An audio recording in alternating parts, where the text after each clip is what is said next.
What is going on, Rough Cutters? My name's Tom Chatalbash, and I'm also a movie reviewer here on YouTube. And it is a great honor to be taking over Wednesdays here on the Rough Cuts. And without further ado, let's jump into my first review here on this awesome, fantastic channel. The first movie I'm going to review for you guys is the 1993 action thriller The Fugitive, starring Harrison Ford and Tommy Lee Jones. Oh yeah, I'm kicking it old school. As for the plot of the movie, it goes something like this. Harrison Ford plays Dr. Richard Kimball, who's framed for the murder of his wife. And he's not so happy about that. So he goes on the run to prove his innocence, bring justice to the one-armed man who killed his wife, and also evade capture from a U.S. Marshal who was on his ass, played by Tommy Lee Jones.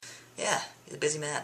Busy man. Now, a big reason why this movie works so damn well is because of the performances. Harrison Ford was perfectly cast in this film. From the first scene, he is instantly likable, and you know for sure that this guy did not murder his wife. He just wouldn't do that. And Ford really gives a nice, rich, complex performance. He not only brings dramatic chops to the table, he also brings his action chops as well that he definitely acquired from the Star Wars and Indiana Jones trilogies. Oh yeah, Indy will give a beatdown when necessary. And that's just what makes Harrison Ford awesome. He may look like that smart old scientist whose athletic days are behind him, but then your ass gets beat down. And then you realize you just got your ass kicked by an elderly guy. I'm not gonna lie, I'd be pretty happy if I got my ass kicked by Harrison Ford. I feel pretty good about myself. That's kind of besides the point. Tommy Lee Jones is also very, very good in this film. He plays the U.S. Marshal tracking Ford's character down throughout the movie. And in the beginning of the movie, you absolutely hate his character. You think he is a douchebag, and in no way whatsoever do you want him to catch Kimball. But then as the movie progresses, he becomes a much more likable character. He goes through a little evolution of sorts, and you don't hate him as much, we'll say. And what I really liked about Jones's performance was that you could tell what he was feeling through his facial expressions and changes in body posture.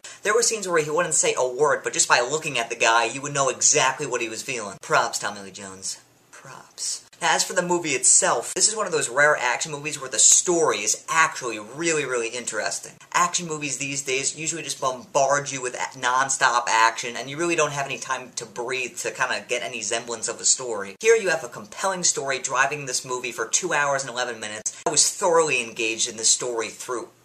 And the action is really, really well done. Especially the infamous train wreck sequence that happens on early in the movie. It is easily the best train wreck I've ever seen put to film. My jaw still drops every time I see it go down. And that scene alone just reminds me why I love action movies from the 90s hell of a lot more than the typical action movies being produced these days. There's actual practical effects. This is no CGI or any of that bullshit. That is real fire. That is a real train crash. And these are real people put into these dangerous situations. That immensely increases my enjoyment of this movie. But what really makes this movie so much fun is just seeing how Harrison Ford's character is so damn smart, and he's always one step ahead of the law. He knows every move they're gonna make, and he's always one step ahead of them, just outsmarting them throughout. And then there are scenes where you just know he's gonna get caught. He is screwed. He is going back to jail. And then he gets out of it like it's nothing. But he escapes these situations in plausible and pretty fun ways. Also, the story delivers some really clever twists and turns throughout the movie. And it's very hard for a film to genuinely surprise you with its twists or turns. Very rarely will a movie do it effectively, but The Fugitive somehow gets it done. And for that, I definitely applaud it. As for flaws of the film, I can't really find any. I'm always too busy enjoying the hell out of it. So overall, The Fugitive is just a terrific action movie. It's one of my favorite action movies of all time, for sure. It delivers all the goods and a little bit more, and I definitely recommend it. If you haven't seen it, pick it up immediately, and if you've seen it already, check it out again. I bet you'll enjoy yourself even more. And that's my review of The Fugitive. I really hope you enjoyed it. So if you want to subscribe to my personal channel, you can do so by clicking the link in the underbar. And of course, stay subscribed to the Rough Cuts, because this is just a kick-ass channel, and I'm just so happy to be a part of it. And I'll see you guys next Wednesday for another movie review. You have yourselves an awesome,